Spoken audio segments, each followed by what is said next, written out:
হঠাৎ করে ওই বাবেল শহরে একটা মেলার আয়োজন করা হলো। সব মানুষেরা মেলায় যাবে।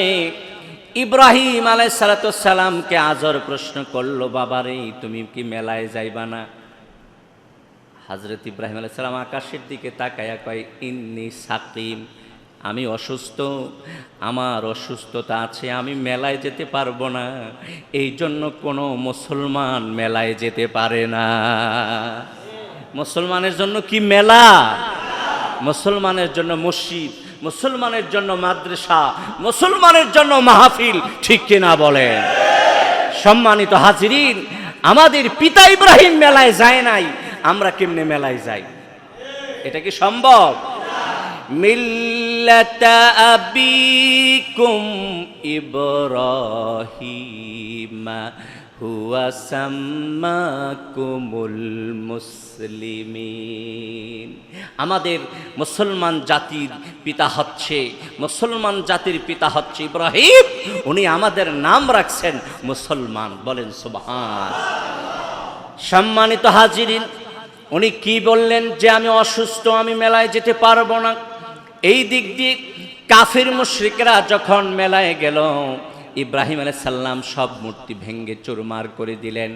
বড় মূর্তির মাথার মধ্যে কুঠারটা ঝুলাইয়া দিলেন। জোরে কোন সুবহানাল্লাহ। নবীদের বুদ্ধি আসেনি? হ্যাঁ, আল্লাহ দিয়েছেন, এলমও দিয়েছেন, হেলেমও দিয়েছেন, সব কিছু নবীদেরকে আল্লাহ ঢেলে দিয়েছেন। বলেন সুবহানাল্লাহ। ভাইয়ের আমার, ইবলিস শয়তান সেখানে খবর প্রচার করে দিল, তোমরা মেলায় আসো, তোমাদের সব মূর্তি তোমাদের মাবুদগুলির ভাইঙ্গা সুরমার করে দিস। আয়েশা দেখে ঠিকই। সম্মানিত হাজিরিন, ইব্রাহিমকে প্রশ্ন করা হইল, ইব্রাহিম তুমি কি এগুলি করছো? ইব্রাহিম কয়, যার মাথায় কুঠার আছে সেই তো করার কথা। সুবহানাল্লাহ কইতেন না? সম্মানিত হাজিরিন, এখন কাফের মুশরিকেরা শেষ বেশ বুঝে ফেলছে যে এই কাজ ইব্রাহিম ছাড়া কেউ করতে পারে না। মূর্তি কি মূর্তিকে মারতে পারে না? কাফের মুশরিকরা ডাক দিয়ে কয়, ইব্রাহিম, এক মূর্তি আরেক মূর্তিকে তো মারতে পারে না, তারা তো নিজের শরীর থেকে মশা মাছিও তরাইতে পারে না। ইব্রাহিম আলাইহিস সালাম বললেন, এই তো সুযোগ পাইয়া গেছি, বলার একটা সুযোগ পাইছি। ইব্রাহিম কয়, যে নাকি মশা মাছি তারাইতে পারে না, সে কোনো দিন রব হইতে পারে না। আমাদের রব কে? আমাদের রব হচ্ছে আল্লাহ, যিনি আমাদেরকে সৃষ্টি করেছেন, যিনি আমাদেরকে রিজিক দিচ্ছেন এবং দিবেন, ঠিক কিনা বলেন? আলহামদুলিল্লাহি নাহমাদুহু ওয়া নাস্তাঈনুহু ওয়া নাস্তাগফিরুহু ওয়া নাউযু বিল্লাহি ونعوذ بالله من شرور أنفسنا ومن سيئات أعمالنا من يهد الله فلا مضل له ومن يضلله فلا هادي له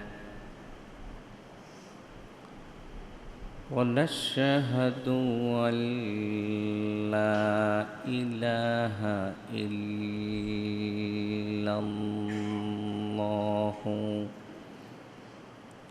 وحده لا شريك له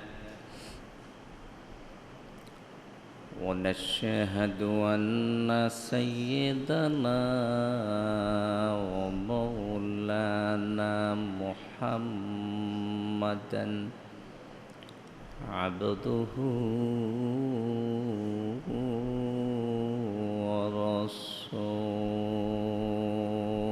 ورسوله أرسله بالحق بشيرا ونذيرا وداعيا إلى الله بإذنه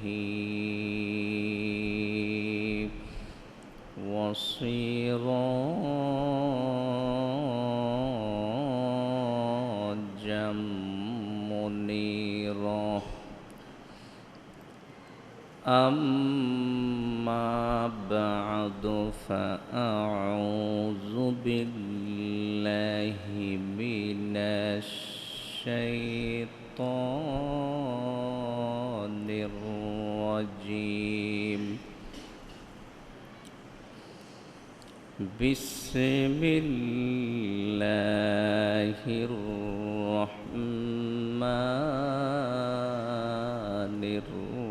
الرحيم إن الله وملائكته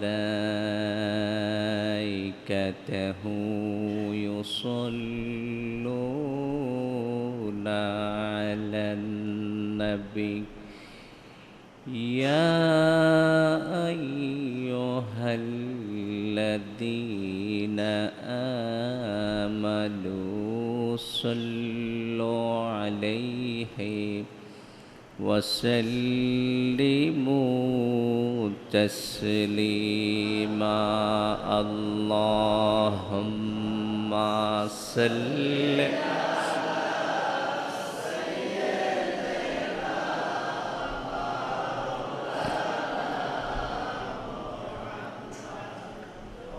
وعلى آل سيدنا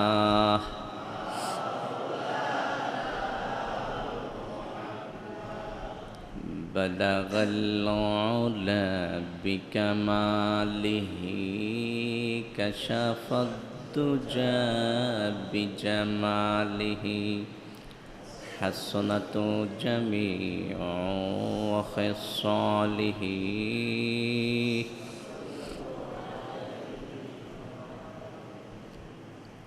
সম্মানিত মুসল্লিয়ানে কেরাম, আল্লাহ পাকের দরবারে আলী শানে শুকরিয়া জ্ঞাপন করছি। আল্লাহ পাক আজকের এই পবিত্র জুমার নামাজে আমাদের সকলকে হাজির করেছেন, তাই আমরা শুকরিয়া তান বলছি আলহামদুলিল্লাহ।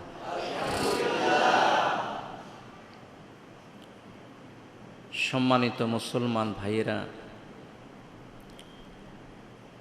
মৌসুমটা হচ্ছে হজের মৌসুম। আমাদের সামনে আছে কোরবানি। হজ এবং কোরবানি উভয়টাই এমন ইবাদত যে ইবাদতের সাথে ইব্রাহিম আলাইহিস সালাতুস সালাম ইসমাঈল আলাইহিস সালাতুস সালামের সাথে সম্পৃক্ত। আপনারা জানেন, ইতিমধ্যেই অনেক হাজী সাহেবেরা মক্কাতুল মুকাররমা মদিনাতুল মুনাওয়ারার দিকে রওনা দিয়েছে। যখনই হজের মৌসুম আসে আমাদেরও মন চায় সোনার মক্কা মদিনা যাইতে, মনে কি চায় না? কিন্তু আমার ভাইয়েরা, মনে চাইলেই তো হবে না, আল্লাহ তো কবুল করতে হবে। যার জন্য যখন আল্লাহ পাক কবুল করবেন তখনই সে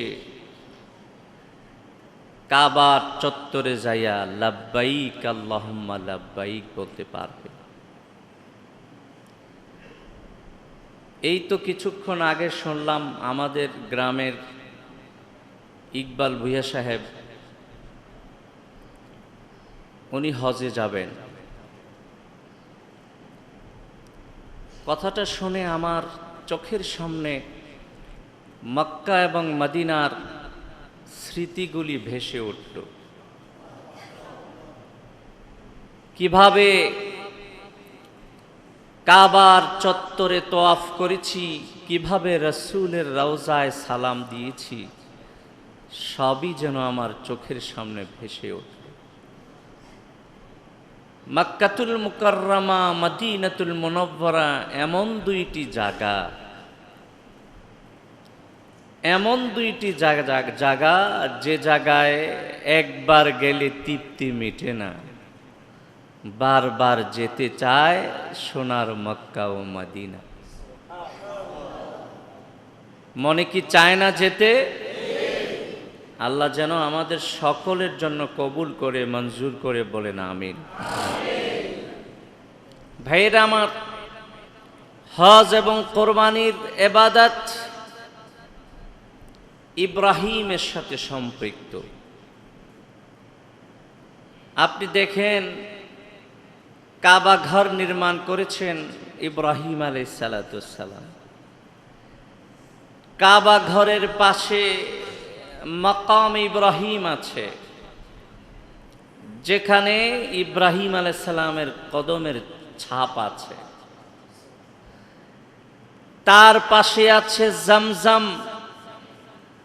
জমজমের উৎপত্তি হয়েছিল ইসমাইল আলাইহিস সালামের কদমের নিচ থেকে। তার পাশে আছে সাফা মারওয়া। আল্লাহ পাক বলেন, ইন্নাস সাফা ওয়াল মারওয়াতা মিন শাআইরিল্লাহ ওয়া মান হাজ্জাল বাইতা আও ইতামারা ফালা জুনাহা আলাইহিমা আইয়াত্তাওয়াফা বিহিমা। সুবহানাল্লাহ। আল্লাহ পাক বলেন, যারা হজে যাবে তারা যেন সাফা মারওয়ায় সাই করে, দৌড়াদৌড়ি করে। কেন? ইব্রাহিম আলাইহিস সালামের পরিবার হযরত ইসমাইলের আম্মা হাজেরা এই সাফা এবং মারওয়ায় 7 বার চক্কর দিয়েছেন, পানির তালাশ করেছেন। আল্লাহ পাক এমন পানির ব্যবস্থা করেছেন, এতদিন মানুষ খাচ্ছে, পানি পান করছে, কিয়ামত পর্যন্ত মানুষ পানি পান করবে। পানি কি শেষ হবে? সম্মানিত হাজিরিন, তাই ইব্রাহিম আলাইহিস সালাম এবং ইসমাইল আলাইহিস সালামের সাথে কাবা এবং মাকাম ইব্রাহিমের সাথে তাদের সম্পর্ক। আর এই মৌসুমটা হচ্ছে সেই মৌসুম। ইব্রাহিম আলাইহিস সালামের জন্মটা কিভাবে হলো? এক অলৌকিক জন্ম। বাবেল শহরে হযরত ইব্রাহিমের জন্ম হয়েছে। সেই দেশের রাজা ছিল নমরুদ। নমরুদ একবার রাজদরবারে আসলো। রাজদরবারে এসে দেখে রাজদরবারের আমির ওমারা, চাকর নকর যারা আছে, কারো মুখে হাসি নাই, সবার মুখ বেজার। বাদশাহ বললেন, নমরুদ বললেন যে, কি ব্যাপার, তোমাদের মন বেজার কেন? যারা নজ্জুম ছিল তারা বলল, হুজুর, আজকে এমন একটি তারা উঠেছে আকাশে, এই তারাটাকে আমরা গণনা করেছি, গণনা করে বুঝেছি এমন এক শিশু সন্তানের জন্ম এই বাবেল শহরে হবে যে আপনার রাজ দরবার তছনছ করে দিবে। বলেন সুবহানাল্লাহ। রাজা তো খুব রেগে গেল।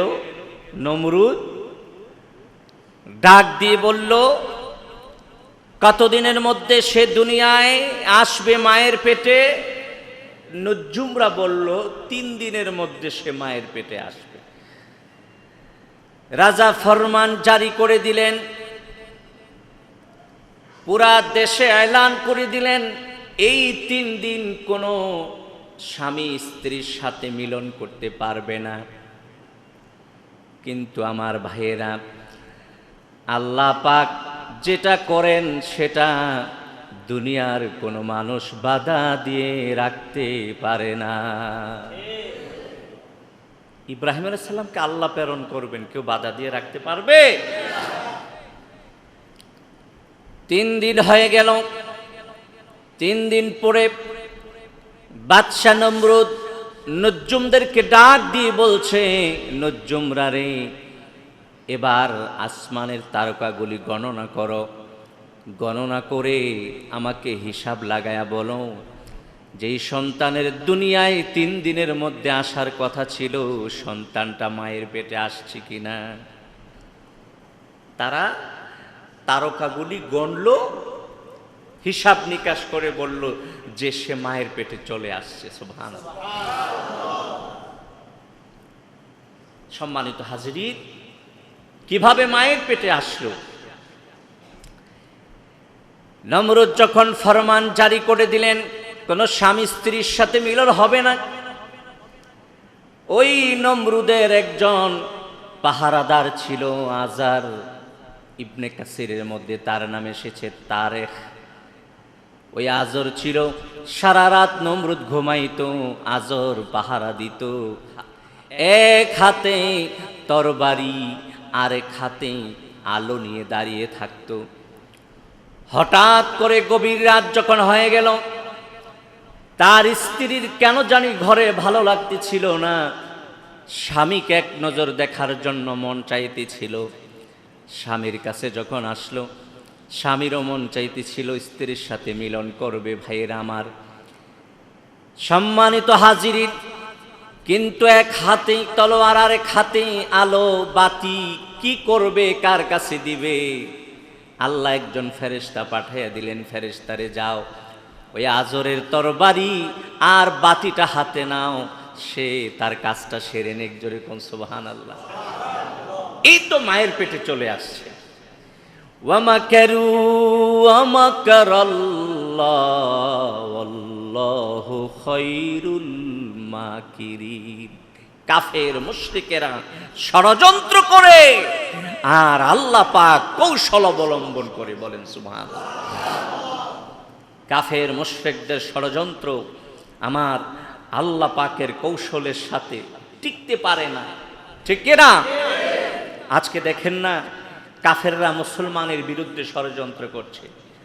যেই নূর নবীকে আল্লাহ পাক সম্মান দিয়েছে, আমার রসুলের সম্মানকে লুণ্ঠন করার জন্য তারা চেষ্টা করছে। তারা কি পারবে? কখনো সম্ভব নয়।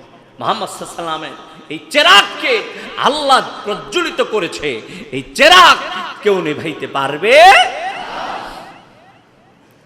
ইব্রাহিম আলাইহিস সালাম চলে আসলেন মায়ের পেটে।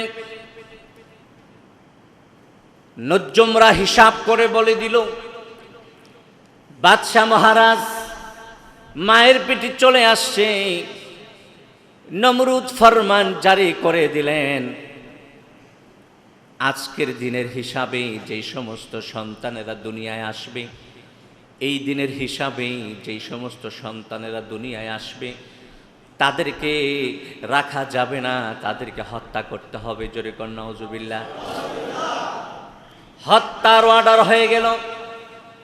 কিন্তু আমার ভাইয়েরা, ইব্রাহিম আলাইহিস সালাম ওনার আম্মা জান যেদিন সন্তান ভূমিষ্ঠ হবে, যেদিন সন্তানটা দুনিয়া আসবে, 1 মাস আগেই চলে গেল ওই পাহাড়ের চূড়ায়।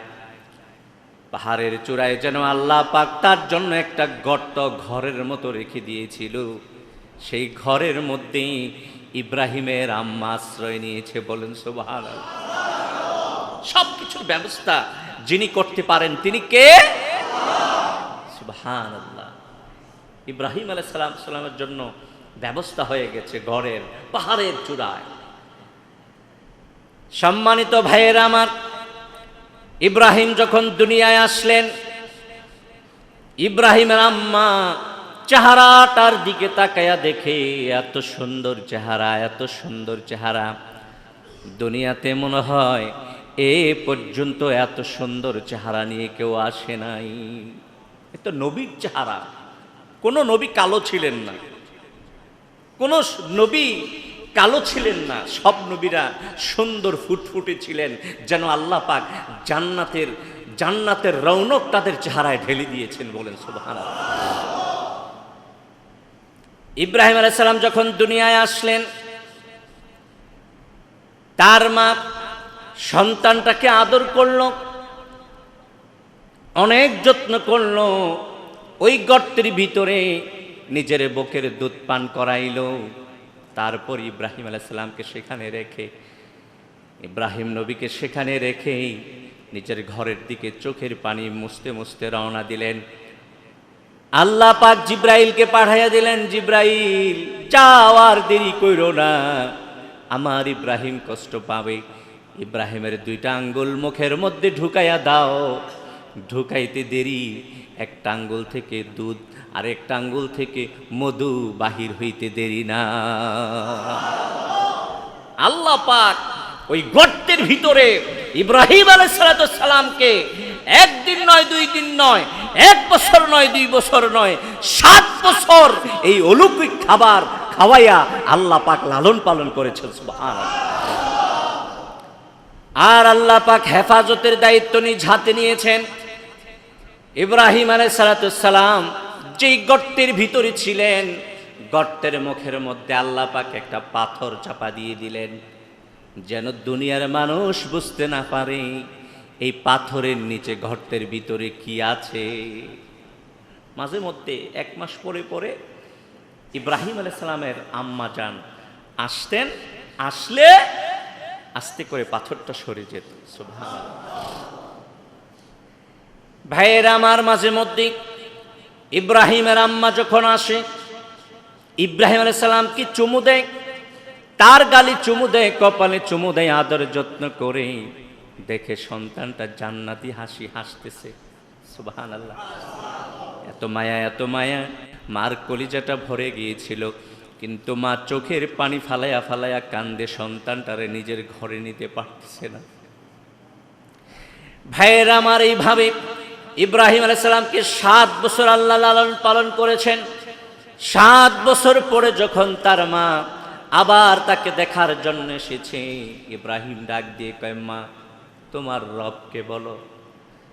ছোট্ট শিশু সন্তান ইব্রাহিম ডাক দিয়ে বলে, মা তোমার রবকে, তোমার প্রতিপালককে আমাকে একটু বলো।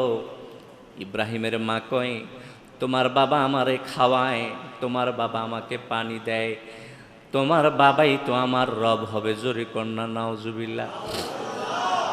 ইব্রাহিম আলাইহিস সালাম বললেন, আমার বাবা যদি আপনার রব হয় তাহলে আমার বাবার রবকে।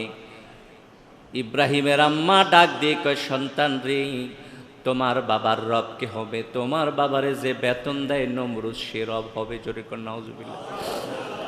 এবার শিশু সন্তান ইব্রাহিম ডাক দিয়ে কয়, মা যদি নমরুদ আমার বাবার রব হয়, নমরুদের রবকে? কয় সেতারা হবে। কয় সেতারার রবকে? আর কোনো জবাব দিতে পারল না। ইব্রাহিমকে সেখানে রেখে দৌড়ায় আসলো ঘরে। স্বামীরে ডাক দিয়ে কয়, স্বামী ও স্বামী, খবর শুনছনি? তোমার ছোট্ট শিশু সন্তান ইব্রাহিম আমারে প্রশ্ন করেছে, আমার রবকে, তোমার রবকে, নমরুদের রবকে? আমরা তো জানি আমাদের সবার রব নমরুদ, কিন্তু সে তো এই কথা মানতেছে না। সুবহানাল্লাহ কইতেন না? ইব্রাহিম তো মানে না। ইব্রাহিম বলে, এই সমস্ত জড় পদার্থ, এই সমস্ত মানুষ কোনোদিন রব হইতে পারে? ইব্রাহিম গভীর রাতে যখন আকাশের মধ্যে নক্ষত্রগুলি ভেসে উঠল, ইব্রাহিম গর্তের ভিতর থেকে বাহির হয়ে মনে মনে চিন্তা করে, আমার মা বলেছে সেতারা নাকি রব, দেখি সেতারা আমার প্রভু কিনা, রব কিনা। সেতারার দিকে তাকায়া কয়, হইতেও পারে মনে হয়। কিন্তু আমার ভাইয়েরা, ওই সেতারাগুলি যখন চলে গেল, ইব্রাহিম দেখলেন সুন্দর একটা চন্দ্র এসেছে। মনে মনে চিন্তা করে চন্দ্রটা রব হবে। চন্দ্র যখন চলে গেল, কয় যেটা চলে যায় হালাক হয়ে যায়, এটা রব হইতে পারে না। দিনের বেলা যখন সূর্য চলে আসলো, আলো অনেক বেশি, মনে করলো যে এটাই রব হবে। এবার যখন সূর্যটাও চলে গেল, ইব্রাহিম আলাইহিস সালাম বললেন, না, যেটা চলে যায়, যেটা হালাক হয়ে যায়, এটা কোনোদিন রব হতে পারে না। রব উনি হবেন, ওই সত্তা আমার রব হবেন, যিনি আমাকে সৃষ্টি করেছেন, যিনি চন্দ্র, সূর্য, আকাশ, পাতাল, জমিন, আমার মা বাবা, নমরুদ সবাইকে সৃষ্টি করেছেন, তিনি আমাদের রব হবে। জোরে কোন সুবহানাল্লাহ। এতক্ষণ পর্যন্ত ইব্রাহিম আলাইহিস সালাম গবেষণা করতেছিলেন, ভাইয়েরা আমার, গবেষণার মধ্যে ভুল ছিল, তারপর ইব্রাহিম দেখেন তওবা করতেছে, কত সুন্দর কালিমাত দিয়ে, শব্দ দিয়ে আল্লাহর বড় পছন্দ হয়ে গেছে। ওই কালিমাতগুলি আল্লাহ পাক কোরআনের মধ্যে লিপিবদ্ধ করে দিয়েছেন। ইব্রাহিম বললেন, ইন্নী ওয়াজ্জাহাতু ওয়াজহিয়া লিল্লাযী ফাতারাস সামাওয়াতি ওয়াল আরদা হানিফা ওয়া মা আনা মিনাল মুশরিকিন। ইব্রাহিম আল্লাহকে ডাক দিয়ে বলতেছিল, রব্বুল আলামিন, ওগো আমার আল্লাহ, সিতারাকে আমি রব মনে করেছিলাম, চন্দ্রকে সূর্যকে আমি রব মনে করেছিলাম, আমি ভুল করেছি। আমি সব কিছু থেকে আমার চেহারা তোমার দিকে ফিরাইয়া নিছি। যিনি আসমান এবং জমিন সৃষ্টি করেছেন তিনি আমার রব হবেন। সাথে সাথে ইব্রাহিম আলাইহিস সালাম কি বলছেন দেখেন, ওমা আনা মিনাল মুশরিকিন, ও রব্বুল আলামিন, আমি যে এতক্ষণ পর্যন্ত সেতারাগুলির রব মনে করলাম, চন্দ্র সূর্যকে, এগুলি আমি শিরিক করি নাই, আমি গবেষণা করেছি, আমি মুশরিকদের অন্তর্ভুক্ত নই। জোরে কোন সুবহানাল্লাহ। ভাইরা আমার, ইব্রাহিম আলাইহিস সালাম আস্তে আস্তে করে লোকালয়ে আসতে লাগলেন। ওই দিক দিয়ে ঘরে সারা পড়ে গেছে। আজর এবং তার বিবি জেনে গেছে যে আমাদের এই সন্তান ইব্রাহিমেই একদিন নমরুদের এই বাদশাহাত, তার সিংহাসন তছনছ করে দিবে। ভাইরা আমার, ইব্রাহিম আলাইহিস সালাম আসলেন, এসে বাবাকে বললেন, বাবা, তোমরা যেই জড় পদার্থ মূর্তির ইবাদত করো, এগুলি কোনো ইবাদত না, এমন রবের ইবাদত করো যিনি আমাকে এবং তোমাকে সৃষ্টি করেছেন, আমারও রিজিক দেন, তোমারও রিজিক দেন। বলেন সুবহানাল্লাহ। হঠাৎ করে ওই বাবেল শহরে একটা মেলার আয়োজন করা হলো, সব মানুষেরা মেলায় যাবে। ইব্রাহিম আলাইহিস সালামকে আজর প্রশ্ন করলো, বাবারে, তুমি কি মেলায় যাইবা না? হযরত ইব্রাহিম আলাইহিস সালাম আকাশের দিকে তাকায়া কয়, ইন্নী সাকিম, আমি অসুস্থ, আমার অসুস্থতা আছে, আমি মেলায় যেতে পারবো না। এই জন্য কোনো মুসলমান মেলায় যেতে পারে না। মুসলমানের জন্য কি মেলা? মুসলমানের জন্য মসজিদ, মুসলমানের জন্য মাদ্রাসা, মুসলমানের জন্য মাহফিল, ঠিক কিনা বলেন? সম্মানিত হাজিরিন, আমাদের পিতা ইব্রাহিম মেলায় যায় নাই, আমরা কেমনে মেলায় যাই? এটা কি সম্ভব? মিল্লাতা আবিকুম ইব্রাহিম হুয়া সাম্মাকুমুল মুসলিমিন। আমাদের মুসলমান জাতির পিতা হচ্ছে ইব্রাহিম, উনি আমাদের নাম রাখছেন মুসলমান। বলেন সুবহান। সম্মানিত হাজিরিন, উনি কি বললেন যে আমি অসুস্থ, আমি মেলায় যেতে পারবো না।